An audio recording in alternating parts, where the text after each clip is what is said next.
پاکستان کے لوگوں کو بیوقوف بنانے کے لیے انہوں نے یہ سٹوری شروع کی تھی اور متعلقہ ایمبیسی کو بولنا پڑا کہ امریکن وفد نہیں ہے. فیک نیوز اس کو کہتے ہیں جو سرکار نے بولی ہے, جو سرکار کے دربار نے بولی ہے, اور انہوں نے بولی ہے جو کہتے ہیں کہ استحکام کے لیے امریکہ نے دروازے کھول دیے اور کھربوں ڈالر جو ہے وہ پاکستان میں آنا شروع ہو گئے. دوسری بات یہ ہے کہ جو ہمارے مذاکرات تھے ان کے بارے میں ہم نے 2 شرائط لگائی تھی. ایک تو جو ضمیر کے قیدی ہیں اور سیاسی قیدی ہیں ان کی رہائی, اور دوسرا ہم نے شرط یہ لگائی تھی کہ فوری طور پہ جو عمران خان کے اغوا سے شروع ہونے والا واقعہ اسلام آباد ہائی کورٹ سے اس سمیت بئی کے واقعات کی تحقیقات کے لیے کہ مجرم کون ہے, ملزم کون ہے, چھپا ہوا کون ہے, کہاں بیٹھا ہوا ہے, وہ سارا انویسٹیگیٹ کرنے کے لیے جوڈیشل کمیشن بنایا جائے. جوڈیشل کمیشن کا مطلب کوئی ہاؤس آف شریف کے چمچے اور کڑچے اکٹھے کر کے ان کو بٹھانا نہیں ہے, یا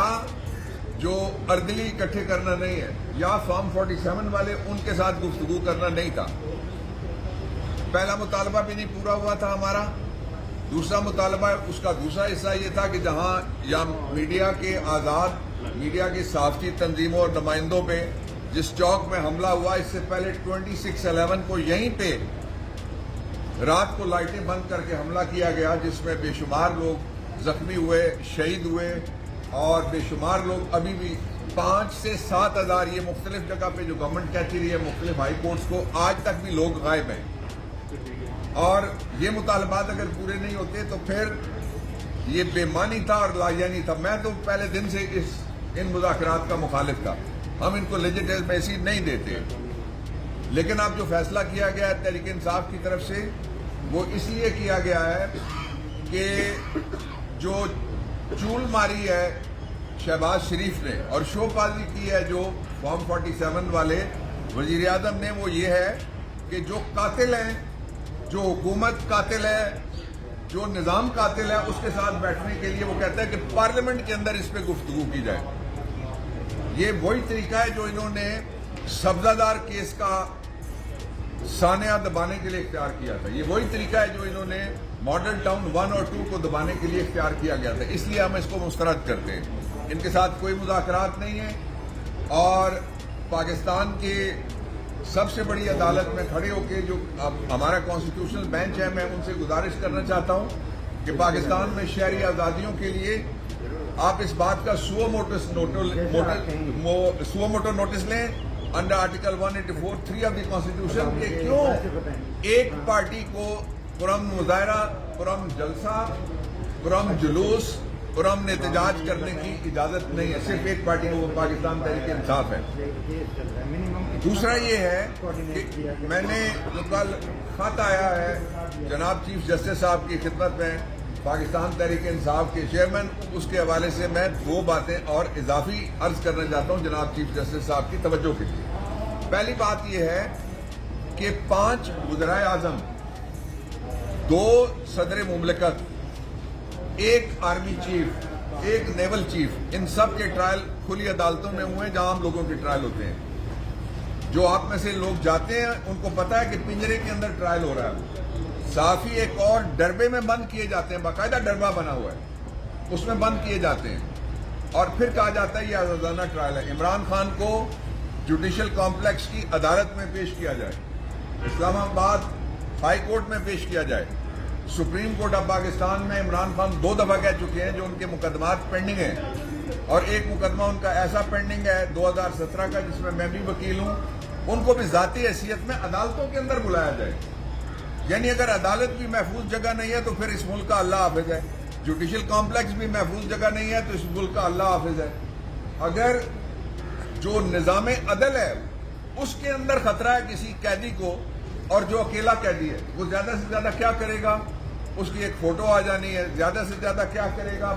پریس ٹاک ہو جائے گی آزادانہ, زیادہ سے زیادہ کیا کرے گا, آپ سارے فوٹیج بنائیں گے, آپ سارے انٹرویو کریں گے, آپ سارے آتے جاتے بات کریں گے. تو یہ جو نظام ہے اس کے اندر گفتگو بالکل اس کی کوئی نہ ضرورت تھی, نہ ہے اور نہ ہوگی.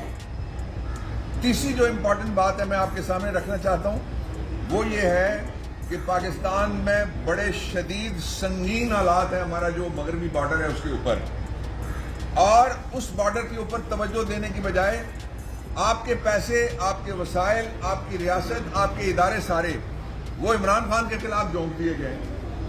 پہلے ہمارے خلاف جھونکے گئے تھے صرف پی ٹی آئی والوں کے خلاف، اب صحافیوں کے خلاف جھونک دیے گئے۔ میں نے بتایا ہے پہلا فیک نیوز والا کیس وہ تھا، دوسرا اگر فیک نیوز والا کیس آپ سننا چاہتے ہیں تو اس نظام کے اندر اور اس حکومت کے اندر بیٹھے ہوئے لوگوں نے محترمہ شہید بے نظیر بھٹو کی جعلی تصویریں فیک نیوز بنائی اور پھر اس کے لیے سرکاری جہاز سرکاری پیسوں سے لے کے ان کو پورے پنجاب میں گرایا گیا تھا۔ فیک نیوز کا دوسرا مقدمہ وہ ہے، صحافی جو ان کو انفارمیشن دی ہے اس کو ایک پریویلیج حاصل ہے کہ وہ انفارمر کو چھپا سکتا ہے، جس طرح وکیل کے ساتھ جو گفتگو ہوتی ہے ہمارے کلائنٹ کی، قانون میں لکھا ہوا ہم اس کو چھپا سکتے ہیں، ہم کسی کو نہیں بتاتے، بے شک وہ پرچہ کر دے، بے شک کوئی گنڈا گردی پہ اترا ہے، ہم نہیں بتائیں گے کہ کلائنٹ کے ساتھ ہمارا اس کے کیس کے لیے کیا کمیونیکیشن ہے۔ اس لیے یہ پریویلیج کمیونیکیشن والے طبقے کو یہ کہنا کہ آپ کو جو خبر ملی ہے، خبر دینے والے کون ہوتے ہیں؟ دیکھیں نا، ریڈی والا تو خبر نہیں دیتا، اداروں کے اندر بیٹھے ہوئے لوگ خبر دیتے ہیں۔ خبریں لیک کرنے والے کون ہوتے ہیں؟ سوائے ایک خاتون کے جو کہتی ہے ہر کسی کی میرے پاس ویڈیو ہے اور ہر کسی کی میرے پاس آڈیو ہے، تو اس کے علاوہ تو باقی سارے قومی اداروں میں بیٹھے ہوئے لوگ ہیں جو دیکھیں نا، چیف جسٹس کی اگر گفتگو لیک ہوئی یا ان کے رشتہ داروں کی گفتگو لیک ہوئی تو کس نے ٹیپ کی ہے؟ صحافی تو نہیں کر سکتا، صحافی نے تو رپورٹ کیا اور بالکل ٹھیک کیا۔ اسی طرح سے 1997 کا جنرل درانی کا یہاں پڑا ہوا ہے ایفیڈیوٹ، جس میں جو 22 نام تھے چیف جسٹس سمیت، اس میں میرا بھی نام تھا کہ ان کے فون ہم ٹیپ کرتے ہیں، اور اس وقت سے آج تک کوئی فیک نیوز کا مقدمہ کبھی بھی نہیں بنایا گیا۔ اگر تحقیقات کرنی ہے تو یہ فیک نیوز ہے اصل، جن کی تحقیقات کریں اور ان کے مجرموں کو انجام تک پہنچائیں۔ پاکستان میں پریس آزاد تھا، ہے اور رہے گا۔ جس طرح پہلے عدلیہ کو اپنی جیب کی گھڑی بنانے کے لیے آئینی ترمیم 26ویں کی گئی، اس آئینی ترمیم کو فوری طور پہ ختم کیا جانا چاہیے، اس لیے کہ پاکستان میں پہلے 2 معاشی نظام تھے، ایک غریب کے لیے ایک امیر کے لیے، پھر 2 سیاسی نظام ہو گئے، ایک فارم 45 کے لیے ایک فارم 47 کے لیے، اب 2 عدالتیں ہوں گی، ایک آئین کے لیے ایک غیر آئینی عدالت۔ اس طرح سے ریاست کوئی بھی نہیں چل سکتی ساری دنیا کی۔